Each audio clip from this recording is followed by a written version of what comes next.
In December 2019, China notified the World Health Organization of several cases of human respiratory illness, a disease later named COVID-19. The virus causing this disease is known as severe acute respiratory syndrome coronavirus 2. The disease spreads through small droplets that are expelled from the nose or mouth when a person with COVID-19 coughs or exhales.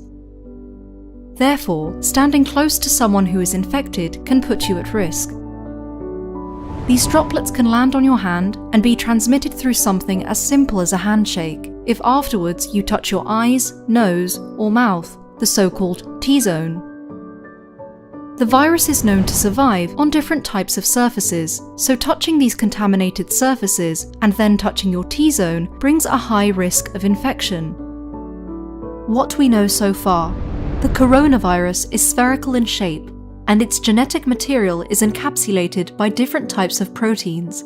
Some of the key structural ones are spike S protein, the most prominent feature of coronaviruses from where they get their name, then M, or membrane protein, and the so-called envelope protein. Hello, my dear students. Hope you're all safe and fine at home. Maintain hygiene. Welcome to online English class. Today, I am going to narrate a story of Romeo and Juliet, one of the best tragic dramas of William Shakespeare. Some extracts part of this play is prescribed for you to study this year. Let me proceed. Please listen. Capulets and Montagues were the two prominent and rich families of the city of Verona. There had been an old quarrel between these two families. It grew into a deadly enmity. Distant relatives, servants, and even followers of the two families crossed words and swords whenever they met accidentally. Bloody quarrels were common between them, which threatened peace of the happy Verona streets. The old Capulet, the elder, once hosted a grand supper to which a large number of noble people, including many fair ladies, were invited. All the admired beauties and handsome gentlemen of Verona, except those related to the Montague family, were present at the party. Among them was Rosaline, a young and beautiful lady.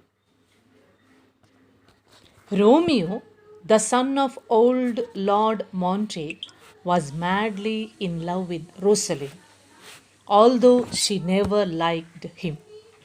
Benvolio, Romeo's friend, knew that Rosaline would be present for the Capulet party, and so persuaded Romeo to attend the party in disguise and try to lure her, if possible. It was dangerous to make his identity known in an assembly of Capulet favorites.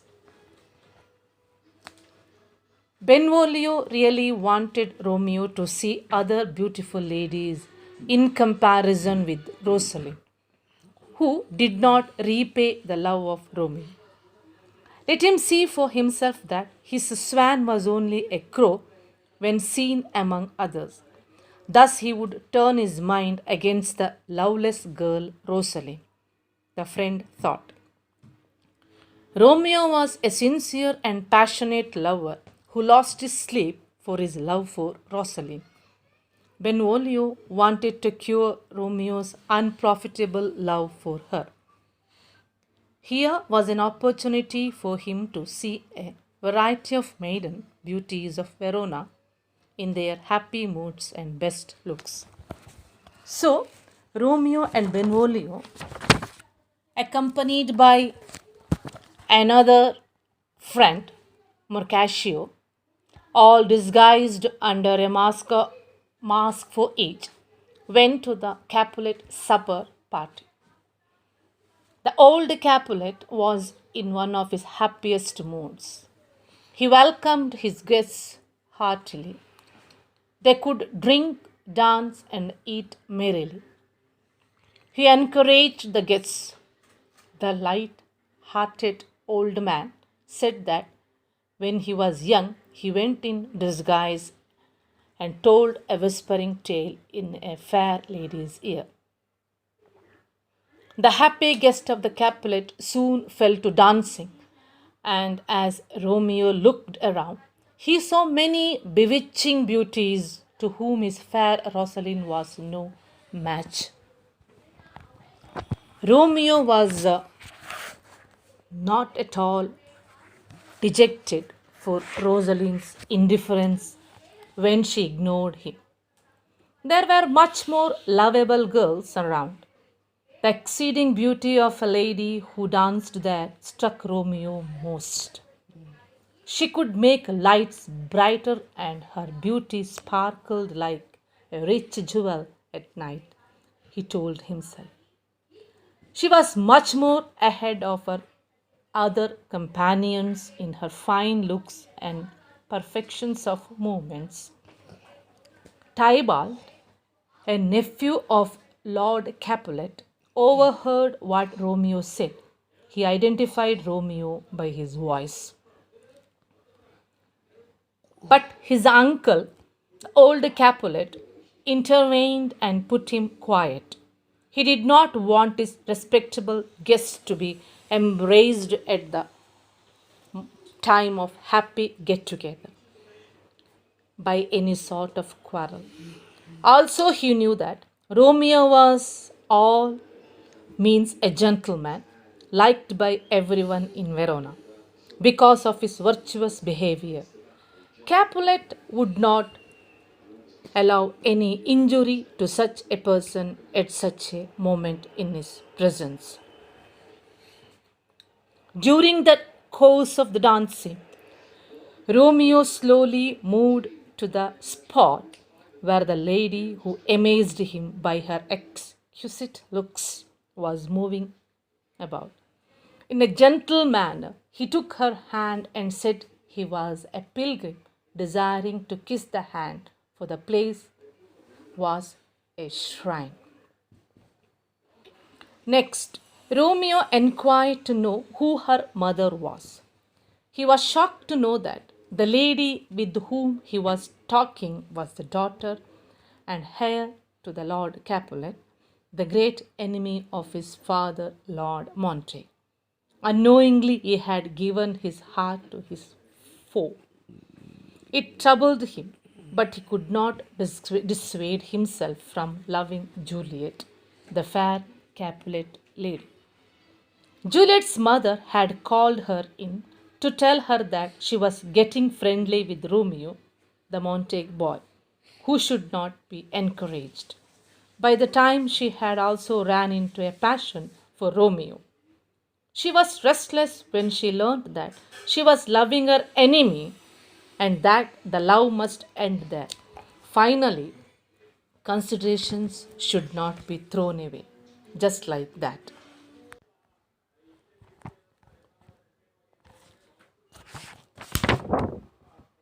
For the sake of a momentary flash of love, she remembered. As it was drawing towards midnight, the guests began to take leave of the house. Romeo with his companions also withdrew. But very soon, Benvolio and Mercatio found Romeo missing from their company. Romeo was unable to stay away from the house where he left his heart. He leaped the wall of an orchard which was behind Juliet's house. He sat there thinking about his new love and the unknown course it had to take in the future. And then Juliet appeared at the window above. opening to the orchard. Romeo saw her exceeding beauty, excelled the light of the moon, which was shining in the orchard. Juliet sat at the window, resting her cheek upon her hand. She was sad because she had to be restrained in her love to Romeo. Juliet said, O fair Montague, in spite of all my modesty and wisdom, I have to confess my love to you. In course of time, I will prove how honest my love is and how wise I am in doing so. Romeo pleaded with her to let him have a vow of love. She said she had given it before his asking. He had overheard what she said earlier when she did not know that Romeo was below the window in the orchard. But for the pleasure of giving it again, she said her love was as infinite and deep as the sea. Then she heard her nurse calling her to go to bed because it was almost daybreak. Before hastily going in, Juliet told Romeo that she would send a messenger tomorrow to him. If his love was honorable, a time for their marriage should be fixed. She would lay all her fortune at his feet and follow him through the world, wherever he went. Then she went in and came back to bid him farewell. They wished sweet sleep mutually for the rest of the night. On his return, Romeo was full of thoughts about Juliet and his blessed meeting with her that night. He didn't want to sleep. Instead of going home, he walked towards the nearest monastery to see the kind and friendly priest, Lawrence. The priest was at his routine morning devotionals when Romeo went up to him. The holy man, seeing him so early in the morning, knew he must have been away the whole night due to youthful night.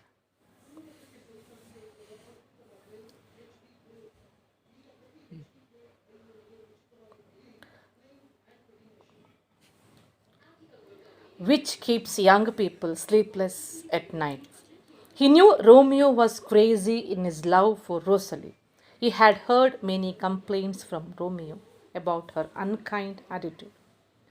But when Romeo began to reveal his new passion towards Juliet, Priest Lawrence lifted up his eyes and hands in disbelief at the sudden change of mind. Romeo explained that Rosalind could never love him, but in the case of Juliet, she loved him and she was his beloved. That was the difference. He pleaded with the priest for his help in getting them married the same day. As promised, Juliet sent a messenger to Romeo, and the messenger returned with the word from her beloved that they would get married before Priest Lawrence. She promptly turned up at the room of the priest. There, their hands were joined in holy marriage by the good old priest. He prayed to the heavens to smile upon the wedding he performed. He says, let heavens prevail upon the two families to end their long hatred with this union between the young Romeo Montague and Juliet Capulet, he wished. After the marriage ceremony was over, Juliet hurried back to her home and waited impatiently for the night to come. Romeo had promised to come and meet her at the orchard at night, as he did the previous night. The same day before evening came, Romeo's friends Benvolio and Mercatio were walking through the streets of Verona. There came along Tybalt, accompanied by some Capulets. The same Tybalt who was furious with Romeo at the supper feast of old Lord Capulet. He accused Mercatio of unworthy association with Romeo the Montague. The youthful Mercatio was a firebrand and replied the accusations in sharper terms. In spite of efforts by Benvolio to make peace with two angry young men, a quarrel was in the making. Unaware of all this, Romeo himself happened to pass that way. A fierce Tybalt turned from Mercatio to Romeo and called him a coward and a villain. Romeo wished to avoid a quarrel with Tybalt, who was a cousin of Juliet. She was very much fond of this Tybalt. A quarrel with a friendly relative of his beloved, he wanted to avert at any cost. Moreover, Romeo had never before entered the family quarrel because by nature he was gentle and honorable.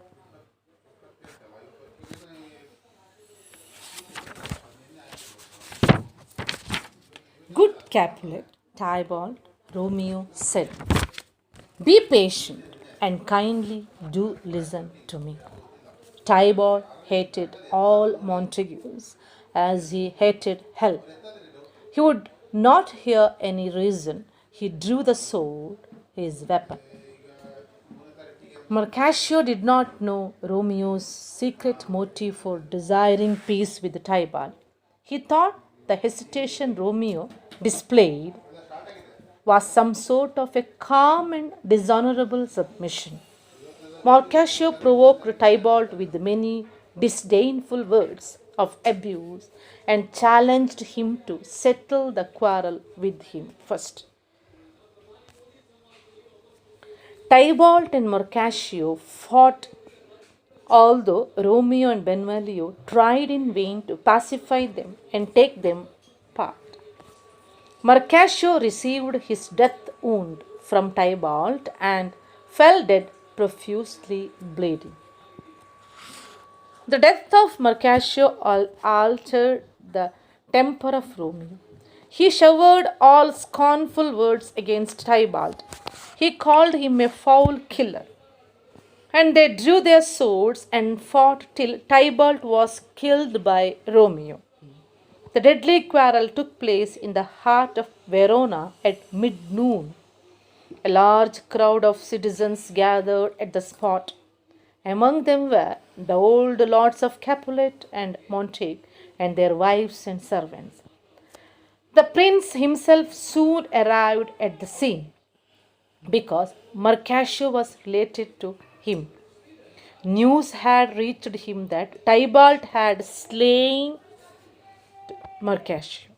The prince was also furious that the peace of his government was often disturbed and threatened by the quarrels between the two warring families without any restraint. The prince, therefore, had arrived with a firm determination to put the offenders to the strictest penal law. He ordered the immediate trial. Benvolio, the eyewitness, was commanded by the prince to relate the whole story from its origin.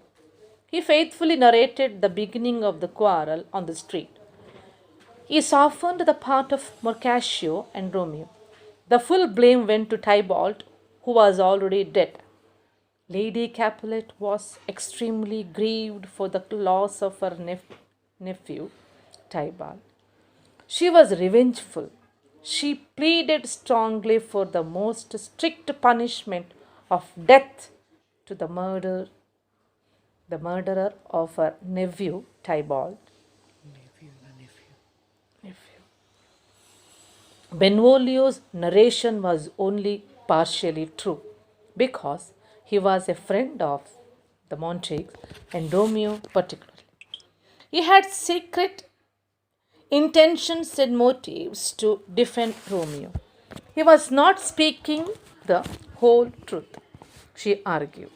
Lady Capulet was pleading for the death of Romeo, not knowing that he was the beloved of her child, Juliet, and that he was for her own son in law. The prince was not very much carried away by the forceful pleas of Lady Capulet. Romeo was provoked to quarrel only when Tybalt killed Mercutio. Tybalt, by killing Mercutio, had surrendered his right to live under the law. After careful consideration of the facts of the case, the prince sentenced Romeo to be banished from Verona.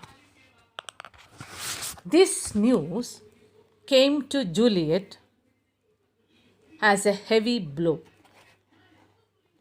She had been married only for a few hours. The sentence of banishment means everlasting divorce for her. First, when she heard about the fight between Tybalt and Romeo, she was really angry with Romeo, for he killed her dear cousin. Was he a lamb with a wolf's nature? Her heart swung between her love for Romeo and at the same time her resentment for the killer of Tybalt. But the love won, weighing more than the hate. If it hadn't killed Tybalt, Romeo would have been killed by Tybalt. Her heart began to bleed for her beloved Romeo. Romeo's banishment brought more tears to her eyes.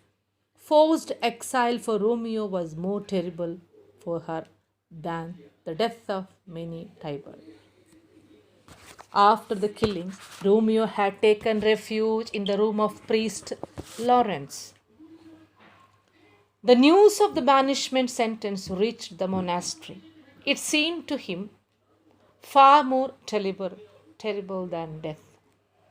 There was no world of loving for him outside the slight of Juliet. For him, heaven was there where Juliet lived. Beyond that, everything was hell to him. The priest tried to console him by asking him to take everything that comes by easily. There was no meaning in crying over fate. God was great, and there would be some consolation later for a relief from the present hard moments. In that event, there will not be much difficulty in moving the prince to. Sorry, it's not like that. After that, he says that God was great and there would be some consolation later for relief from the priest from the present hard moments.